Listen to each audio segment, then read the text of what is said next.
السلام عليكم ورحمة الله تعالى وبركاته. كنتمنى انكم تكونوا بخير وعلى خير نتوما والاهل والاحباب ديالكم.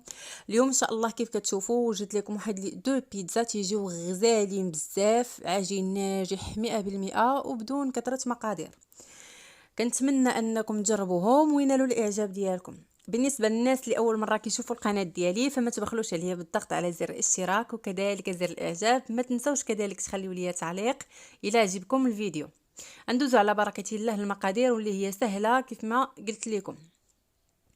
اول حاجه العجين كنحتاج هنا 2.5 كيسان بقياس العنبه ديال الدقيق الفورس، ونصف كاس من سميد الحلويات او السميده رقيقه، ونصف كاس ديال الفينو.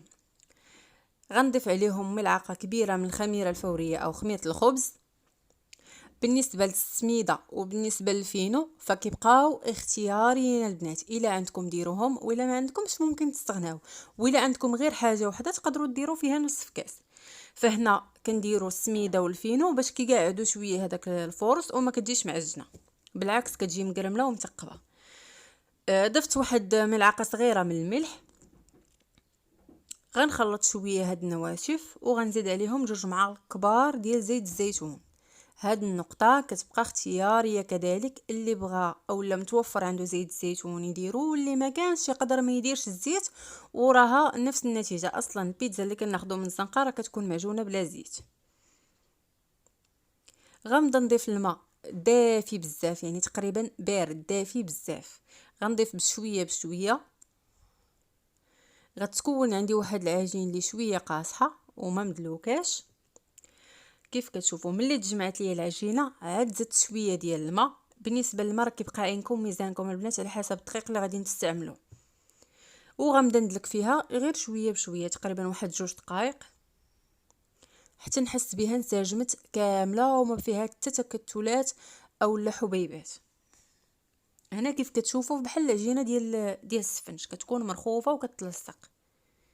غنستعن بالقليل من الدقيق، القليل فقط. انا ما باغاش ندخل ليها بزاف ديال الدقيق باش ما تنشفش، انا بغيت غير شويه ديال الدقيق اللي غادي تاخذوه غير باش تعاونكم انكم ديروا هذه العمليه. كيف كتشوفوا كناخذوا العجين وكنضربوها مع سطح العمل، اي حاجه انت كتخدمي فوق منها سواء قصريه سواء طابله اللي كان عندك غديري فيها هذه العمليه. ملي غتضربيها وتدخلي ليها الهواء مزيان غندير لها واحد 2 الكاس مزيانات وغنحطها ترتاح. كيف كتشوفوا ملي كنضربوها واحد 2 ولا 3 ديال المرات مع سطح العمل فهي كتولي لينه جدا ورطبه وملسه. كيف كتشوفوا كيسهل عليا جدا انني ندلكها. كنحاول انني نوريكم لو ماكسيموم ديال التفاصيل غير باش تنجح معكم ان شاء الله باذن الله الوصفه. كنجيب نفس الاناء اللي عجنت فيه كندير فيه القليل من زيت الزيتون، الا كان الزيت العادي ديريه، الا ما كانوش بجوج ديري غير شويه ديال الفورس. وغنغطيها وغنخليها ترتاح ويضاعف الحجم ديالها. بالنسبه لاصوص ما تخلعوش، هنا غادي تحتاجوا غير 2 مطيشات وربع حبه ديال الجزر وربع حبه من البصل. انا هنا عندي هاد الكميه كامله لحقاش غناخذ منها لاصوص باغا نديرو في سباغيتي او في لي باط. غندير هاد كيف كتشوفوا كيف قلت لكم 2 ديال حبات ديال الطماطم. انا هنا عندي كونجلي داكشي علاش خليتها هكاك صاينه. الا عندكم عاديه طريه او طازجه ممكن انكم تقطعوها مربعات بشكل عشوائي. درت القليل من الابزار غير شويه، واحد 2 معالق صغار ديال التحميره لحقاش ضروري من غادي نطحنوها غيتغير اللون ديال لاصوص. والقليل من الزعتر، اللي عندكم زعتره حتى هي ممكن ديروها كتعطي بنه زوينه. وكذلك الملح. وهنا غنضيف واحد 2 معالق كبار ديال الزيت. غنضيف كذلك ورقه ديال الرند او ورقه سيدنا موسى وفص ديال الثوم. غنوضعهم كلهم فوق البوطه بلا ما نضيف ولا نقطه ماء، وغنخليهم يبقاو يتشحروا حتى غيطيبوا ليا كاع المكونات اللي درت. غنخليها تبرد شويه، وكيف كتشوفوا راني زولت هذيك ورق الرند غنخليها غير تبرد شويه وغادي نطحنها. هنا كيف كتشوفوا هذا هو القوام اللي حصلت عليه من بعد ما طحنتها. كنضيف 2 معالق كبار من صلصه الطماطم او لا مطيشه ديال الحك، كنضيفها حتى الاخر. غادي نردها فوق البوطه نشحرها شويه حتى تنشف من هذاك الماء اللي فيها.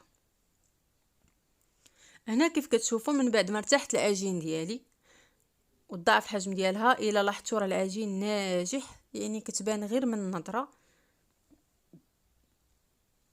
غادي نوضعو فوق سطح العمل وغادي نقطع منه شويه بحيث انني غندير وحده موين ووحده كبيره ولكم واسع النظر. كيف قلت لكم في الاول، هاد العجينه راه غتخرج لكم جوج بيتزات تقريبا 28 يعني موين.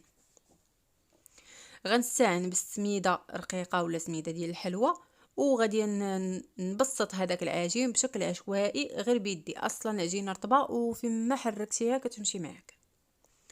غناخد هاد الشبكه اللي غندخل فيها البيتزا ديالي الفران وغنوضعها فوق منها. خديت هنا كيف كتشوفوا القليل من الجبن المبشور اولا الفرماج حمر محكوك. الا كان عندكم بزاف تقدروا ديروه دي مورسو وديروه في الجناب الا اولا تحكوه، فكيعطي واحد البنه وكيجي يعني سايح من الجناب وكيعطي واحد البنه وواحد اللذه صراحه لا توصف.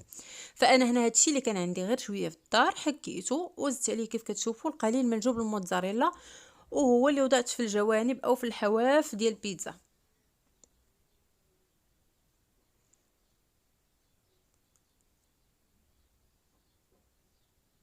غادي نلمطها او غادي نسد هذوك الجوانب مزيان وغادي نضغط بالاصابع ديالي حتى نفيكسيهم ونتاكد بانني راني سديتهم مزيان، لحقاش مع العافيه اولا في الفرن راهم كيتحلوا، حيت العجينه كتنفخ بهذيك الخميره اللي فيها، وبالتالي كيخرج من هذاك الحواف كيخرج منه داك الفرماج وكذلك كل شيء. كيف كتشوفوا فانا كنضغط ونعاود نضغط كنورك مزيان و ميم طون كنحاول نعطيها لا فورم اللي بغيت. كنبقى نورك حتى كنخلي غير الفرماج هو اللي كاين في داك الحواف، لحقاش خليتوها غليظه كتزيد تنفخ في الفران وكيجيكم يعني غير العجينه ما كتجي حتى حاجه، غير الخبز كيجي في الجناب.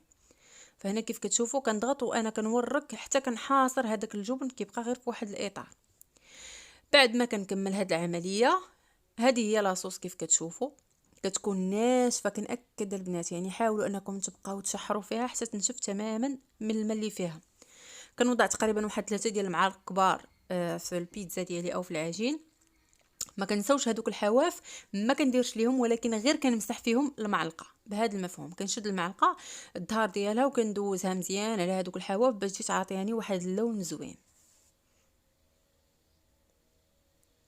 كناخذ الجبن ديال الموتزاريلا. بالنسبه للموتزاريلا النصيحه اللي غنعطيكم البنات حاولوا ما امكن تاخذوا هذيك ديال العبار كتباع في الباتيسري، كتقولي لي عطينا 10 دراهم ولا 20 درهم راه كتاخذيها بلا لومبالاج، هي احسن وحده وهي اللي كتجي معلكه، وهذيك هي اللي كيخدموا بها الناس ديال المطاعم ولا ريستورون، كتجي غزاله وراه كدير تقريبا غير 50 ولا 55 درهم للكيلو، يعني كتقام عليكم رخيصه. 10 دراهم راه كيعطيكم تقريبا واحد رابعه.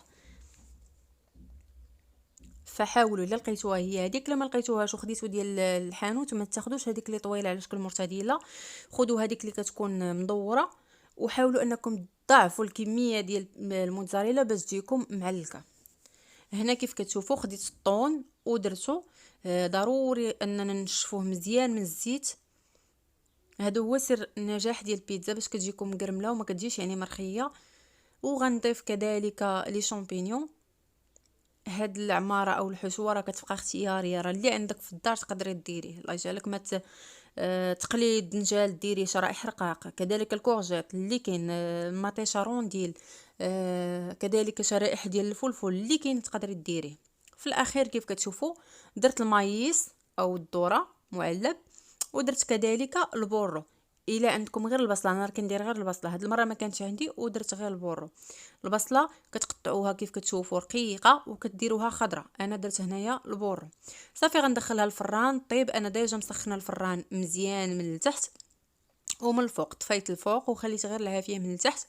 غنخليها طيب حتى نقيس هذوك الجناب ويلقاهم كيبومبيو، يعني راهم طايبين ماشي معجنين او لا باقيين خضرين من الداخل. في هذيك الاثناء غادي نطفي لتحت وغنشعل عليه الفوق تقريبا دقيقه وغادي نخرجهم. ما تحمر من الفوق ما حتى حاجه، لحقاش اصلا كاع المكونات اللي فيها راهم ديجا طايبين. خديت العجين اللي تبقى ليا ودرت كذلك كيف كتشوفوا في الصوره. راه العجينه راها كتمشي معاكم بسهوله وما كتقطعش، تقدروا انكم تسرحوها غير بيديكم، ما تحتاجوا لا المدلك لا حتى حاجه. انا غير بغيت هنا ندير جوج طرق باش هكا تكون استفاده اكبر. خديت سميده رقيقه هي باش كنبسطها وغنوضعها كذلك في هذه الشبكه اللي غندخل الفران.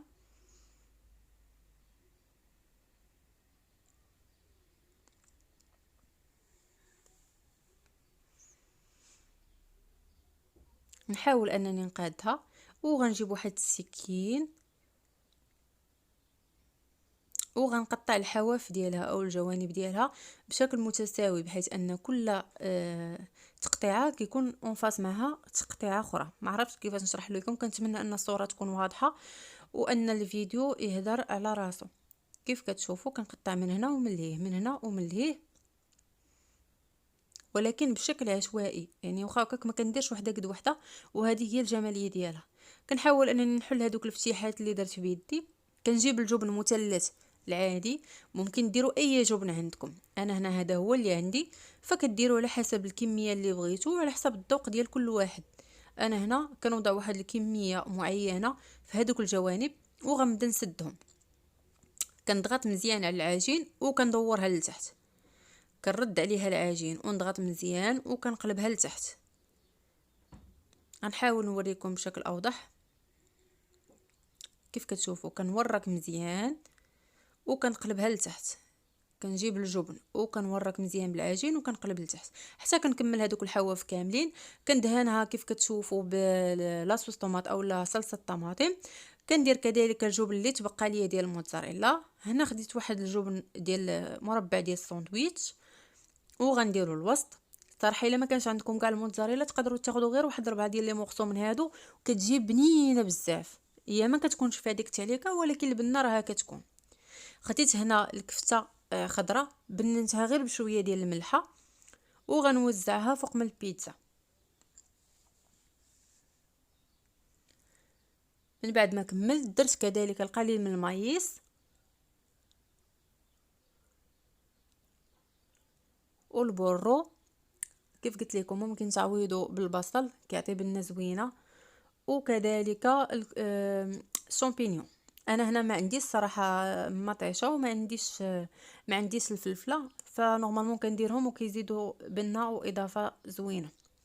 درت كذلك القليل من الزيتون الاسود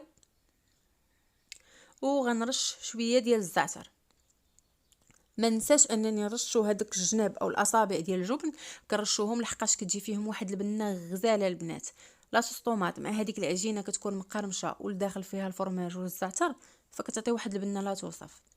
صافي من بعد ما كملت غندخلها حتى هي الفران نفس طريقه الطهي. نحاولوا ما امكن ردوا معايا البال، البيتزا كطيب ماكسيموم 10 ديال الدقائق، ماكسيموم 10 دقائق، لحقاش اصلا كتكون لي بات رقيقه.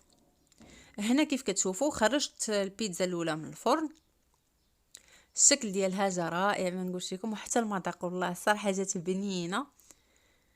ولا لاحظتوا راه واخا كنورك عليها بهذاك المسمار راه كتبقى واقفه لحقاش انها طايبه على خاطرها وما معجنه ما مدقسه ما حتى حاجه.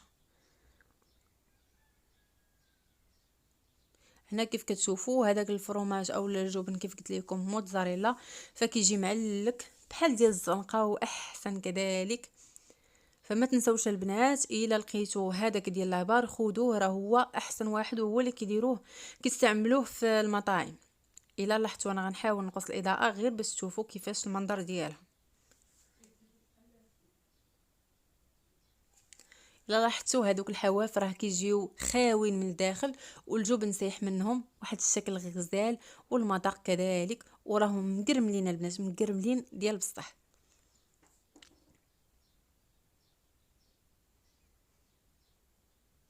غنحاول نوريكم مرسو اخر.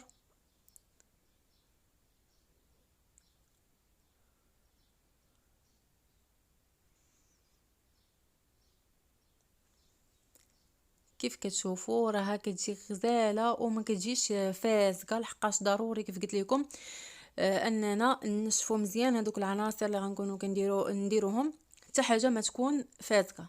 شوفوا الجوانب راه هذاك الفرماج خارج من الجنب بواحد الطريقه كتشهي وغزاله. دائما كنشكركم على الدعم ديالكم، دائما كنشكركم على المتابعه ديالكم.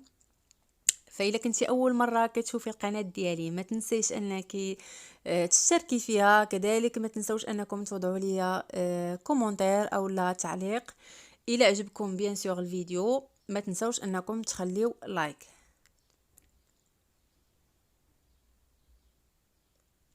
هذه هي البيتزا الثانيه والبيتزا الصغيره.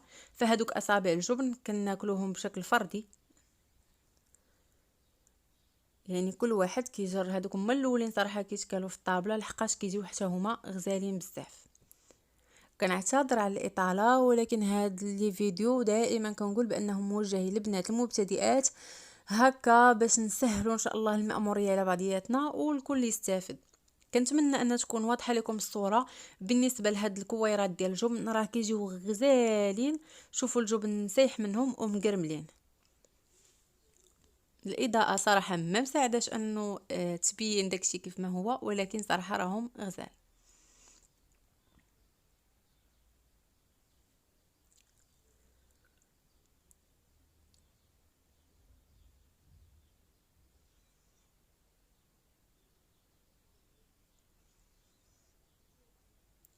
كنتمنى انكم تجربوها، كنتمنى انها تعجبكم. الحشوه دائما كتبقى حسب الذوق، وكنتمنوا في الاخير ان شهر رمضان ان شاء الله يدخل علينا بالصحه والسلامه والعافيه. وشكرا لكم بزاف.